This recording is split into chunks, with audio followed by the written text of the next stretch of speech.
We're here with Oscar Mokemi in Portland. Professor Mokemi, tell us about the Igbo perspective as an omodibia about autism. Autism, as it's called, we look at it as a certain kind of spiritual gift, and children who are anointed with certain qualities of spiritual gift. But in order to determine those sort of gifts, we have to understand the level of each child's anointing. At the same time, I call these autistic children angelic beings because of their spiritual gift. So these angelic beings, they come in different levels. They come with different levels of anointing.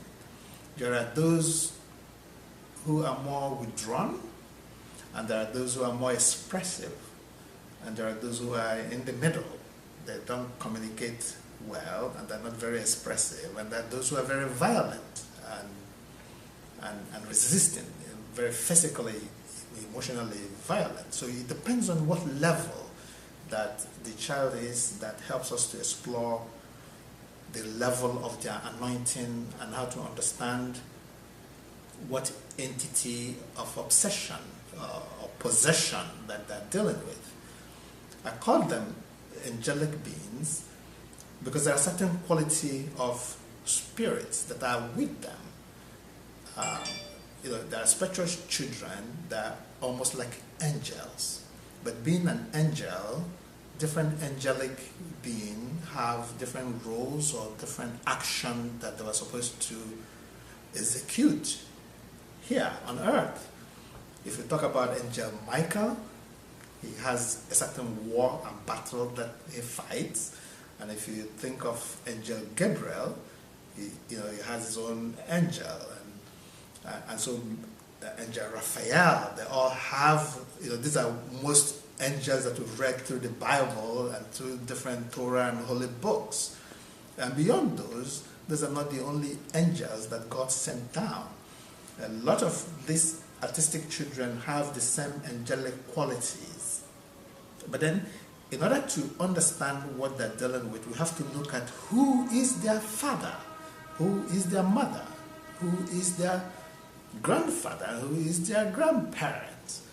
Not the biological and natural parents that we're looking at. We're looking at who is their spiritual father, who is their spiritual mother, who is their spiritual grandparents. Because these children see these beings, these spiritual parents and these spiritual grandparents manifest and show up in reality for them to see, and they get instructions from them. But normal human beings do not see these spirits that the children can communicate with, or the spirits that instruct them. It's some sort of a game or secret that these autistic children may keep, again, depending on the level of their anointing. The ones that are freely expressed, maybe those ones who could draw or compose music or do some visual things that people may enjoy, and there are those who may not be able to have a conversation with you or express any kind of emotion or laughter or connect with other people or actually say anything. When they are in the middle of among family members, they don't say anything. They may be joking or maybe shaking their body, and so they have different qualities and characters and expression that they exhibit. In our tradition, we try to explore what is the root of a particular gift of a child, and then we trace it back to the stakehold that may have been in the family for a very long generation. What sort of commitment, what sort of vows, what sort of covenant did the particular ancestors had with a particular deity or with a particular spirit? What sort of offerings they made and promise that certain generation of their lineage will continue a certain practice. And then when those practices are broken due to Western education or new religion or new ways of thinking or civilization coming within a certain family, those covenants were broken, those practices are not being observed. The mortgage and the covenant or the debt owed by those old grandparents haven't been fulfilled. So some generation had to pay for it. The way we exploit from African perspective, if I may show you. So when we look at an object of this from an Igbo perspective, you see what we call the Ezemwo. Eze is the word for king. Mo is the word for spirit. The king spirit, this root and source of the Wamwa. Wamwa becomes the child spirit, the autistic child. So when a child is in this capacity, we see them as autistic. But who is the spiritual father? And who is the spiritual mother? In understanding who the spiritual parents are, if it's a spiritual mother and we're looking, does that mother came from what may be seen as the spirit of Jezebel, a good spirit or a bad spirit, that we focus on what offerings, what sacrifices did this particular mother commit to, what covenant did she created with a particular deity or spirit seeking for a child, seeking for protection from a certain time. What level of deadness did the spiritual father commit to? Because when you look here, you see the beginning and an end. There are certain deadness that was protected. Perhaps people were having sudden death, and a certain sacrifice will be made by these spiritual kings and spiritual godfathers to end a certain calamities that was happening in a certain family, to allow life to manifest. Within those deadness that has been ended, there are these offerings that are being made, guarantees that those misfortune would not continue in this particular family or lineage, as long as the descendant of this particular generation will be observing certain practices going forward. When those practices are cut off, the children who will be born at a new time are not, these children who have been born do not know what these parents did, but the familiar child who, one more inherited the vows and covenants of this particular parent, and now they're suffering from this sort of interacting with a spirit being. These children who have autism sees this God or this familiar spirit grandparents, spirit grandmother, spirit uncle, spirit ancestors who committed themselves in making this offering. They communicate with this child and task this child to keep the interaction secret. So when you look at a child with autism who isn't communicating, those child are seeing beings and seeing presence within that circle that ordinary people may not see. So in trying to understand what is going on with them is to find out what level of anointing does this child have? What gift does this child have? And then in helping this child discern those commands from a particular spirit mother or spirit father and creating a more bond with their natural birth parents and natural birth uncles and aunties and relatives who are here, is where you really begin to come into a healing place for them. These are just Igbo and some other African perspective.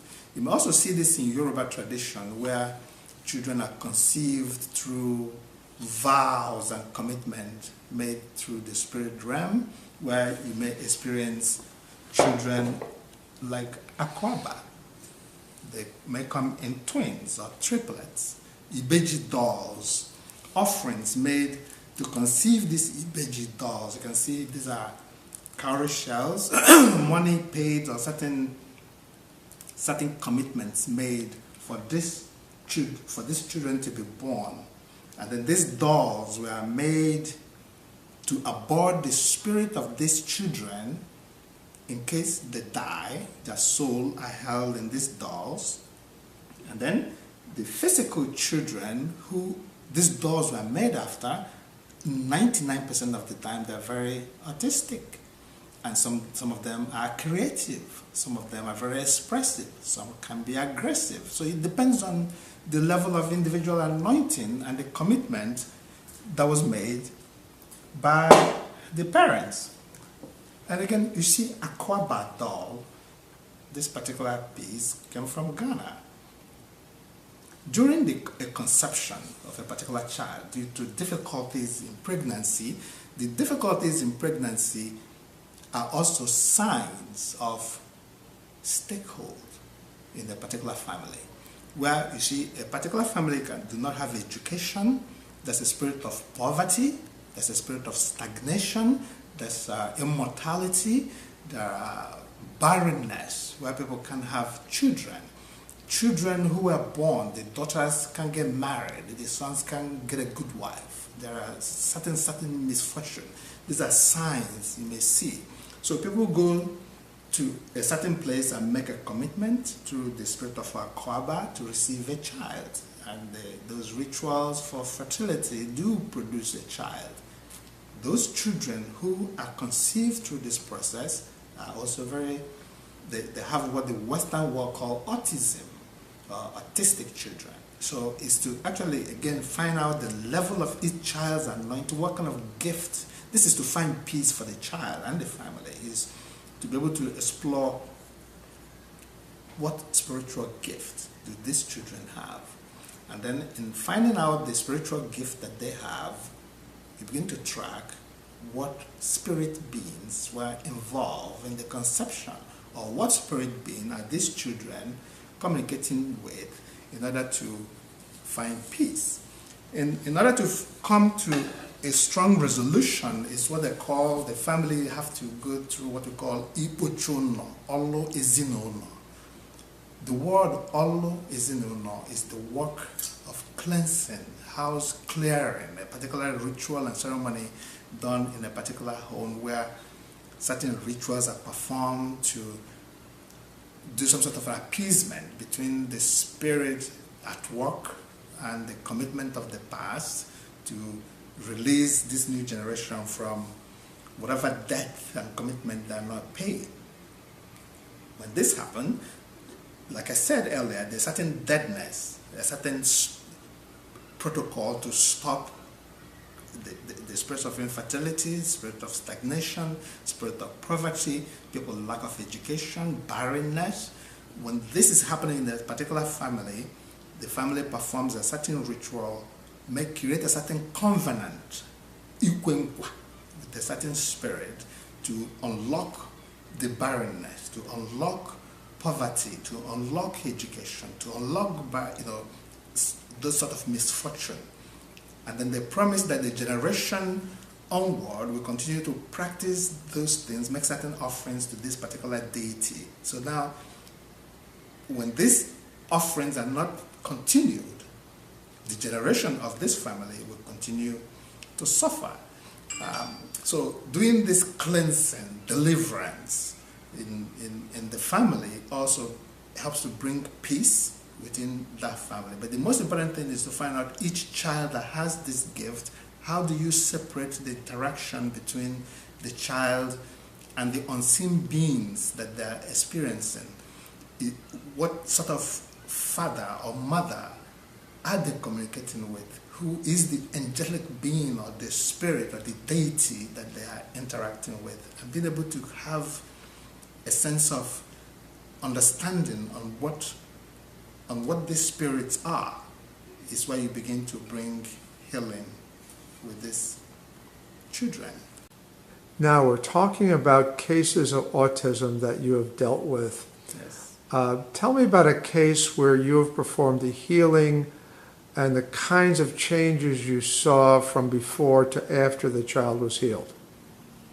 Well, the part I've taken, the case that I've been part of wasn't particularly a child. It was a grown person who was experiencing, the guy knew there were situations in the family, this sort of stakehold, and he actually earned a PhD in this program, but still suffering from the spirit of stagnation, the spirit of poverty, the spirit of unsuccessful career.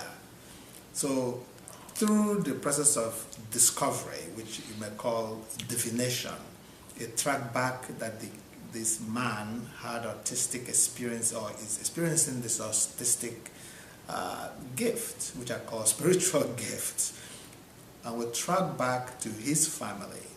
And through this generation, we begin to see the sacrifices made by certain ancestors, the stakehold, that the vows that created this stakehold in this family that kept them trapped in these particular experiences, how to break the bond.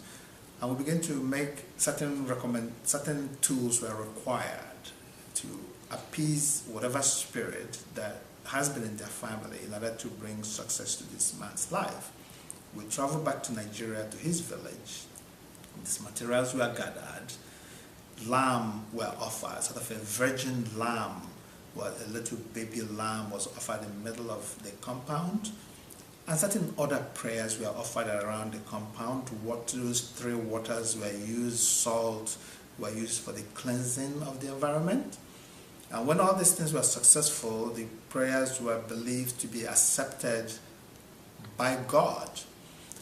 The only spirit that we know that actually make peace within this realm is what we call Chineke, which is the Chi God that creates. There are different deities, and within these deities, there's a lot of ones who function in demonic ways, and those ones that function in demonic ways, maybe it's easily associated with certain stagnation, because if a spirit is not manifesting good things, then it's producing bad things. If the spirit is producing bad things, then we consider those not good spirits. Those are demonic spirits and its agents. And in order to cast them away, the family had to make a new covenant that they don't want this spirit. They want they want to connect with the spirit of Chineke, who will bring peace, calmness, progress, open the barrenness, open up for them to prosper. That does not mean that the family should not observe traditional values. The family can continue to observe the 4 market days, perform different sacred things that these 4 market days observe. They can participate in kola nut, they can still pour libation, but it's in separating them from the entities that are creating stagnation from their family. And they had to find a way to serve God in different way that is not what their ancestors did. Because what their ancestors did, this generation did not know what those people did. And then what those people did should not know what this generation are doing. And these children should be separated from 2,000 years ago commitment, 1,000 years ago commitment, so that it can function in the 21st century. So when this bound or this covenant was recreated by this family, all of a sudden there was progress. The daughters who are not getting married, or the sisters of this man who are not getting married, were getting married. The people who are stuck in joblessness were getting jobs.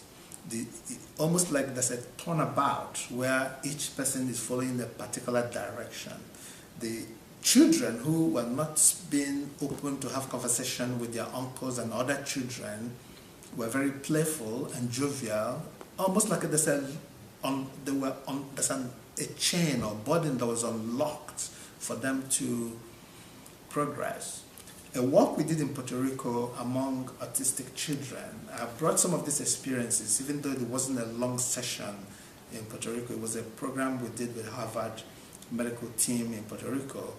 I was able to work with, we had a weekend and there wasn't enough time, but with long distance interaction and direction, they were able to see progress among these young boys and young stars, even the ones that were brought on wheelchair, because it seems like when certain person is spirit possessed and obsessed, they become paralyzed, they get trapped in the body, but they can see you, they can hear you, but there's another entity who keep them trapped in the body. For this family to be able to review this direction and take a different approach, the ones in wheelchair were being released from this bondage of spirit. The younger ones were, begin to identify what spiritual gift did they have. Did they have the spirit of knowledge? Was there creative expression? Did they speak? What kind of words were they speaking? Are they able to see visions and sightings of things to happen and be able to communicate that clearly so that the family or some elders within the family can understand what they're seeing and apply those instructions. So there are so many qualities and transformations that do happen did happen when I participated in dealing with this. It was a very short time. Yes. Do you remember any dramatic kind of changes you saw in any of the children, especially those who maybe were totally blocked from communication? Within that short time we spent that weekend in Puerto Rico, yes. The exercise I executed, you were able to see the children smiling. You could say, give me 5. They were able to do those high five. And when you observe their eyes, you see that their eyes focused on you.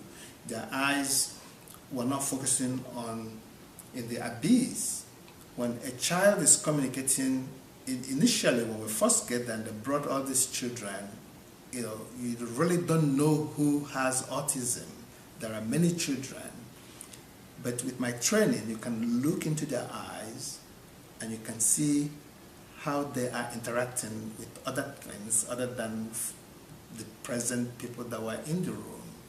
So after this practice, you can see the same child who is looking at somewhere can focus in engaging you in conversation, engaging in eye contact, making there were relatively easy communication and interaction that could go on between them and their parents. As an observer is when you perform this ceremony with them, you need to step back and observe what is going on with the child and the parents and other children. So there was a shift. But when this, like I was trying to describe, when this sort of work is done, you will see a shift. But if this family doesn't continue to encourage the kid to be open, to exercise that openness, almost like the entity that left the body almost goes back. So it's a practice that they have to continue to do to help this child reclaim him or herself from the possession of this spirit. But if the family didn't continue to encourage the child, it's likely that the child may revert back to the old place, because those spirits don't go away. When you're dealing with a spiritual warfare, the spirits don't want to leave. You want them to leave, they don't want to leave. But if you force your power and your gift becomes stronger and you're able to force them out, when you leave, they want to come back to reclaim the possession, because they claim they may feel that they possess the child. So it's a continual battle where the family will have to continue to practice those chants, those spirits, to move that entity out of their family. But if they continue with the old way they were thinking, and not it's much easier when the person is older, they can follow those instructions. But for little children, they need intervention from adults. But when those adults are not intervening on behalf of those children, then the kids will get stuck. It's almost like God is not answering them, or God is not responding. When a situation where the Chineke is not responding to a particular situation, then we need an intervention, either from a prophet or from a priest or from somebody who has the special gift and ability to intervene on behalf of the family to create this appeasement. And these are most of the work of very good dibias. It could be a work of a priest, it could be a work of a rabbi, it could be a work of a gifted person who understands the realm of spirits and understand the bonds and covenants made in the past and how to break them.